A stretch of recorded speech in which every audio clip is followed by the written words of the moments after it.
की सब तोहरे लभार हा।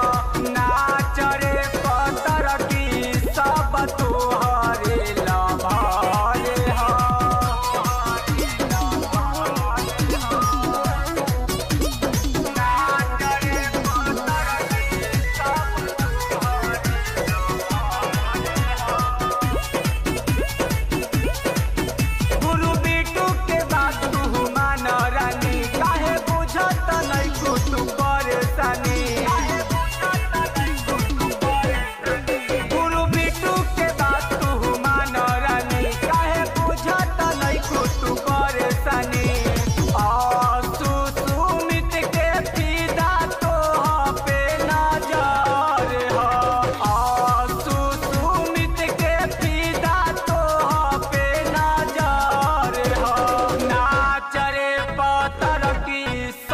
तोहरे लभार हा।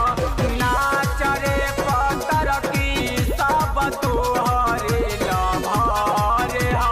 कमर हिलावे जैसे ढाहत कहर हा। नाच रे पतर की सब तोहरे लभार हा। नाच रे पतर की सब तोहरे SKM recording studio Digha Patna.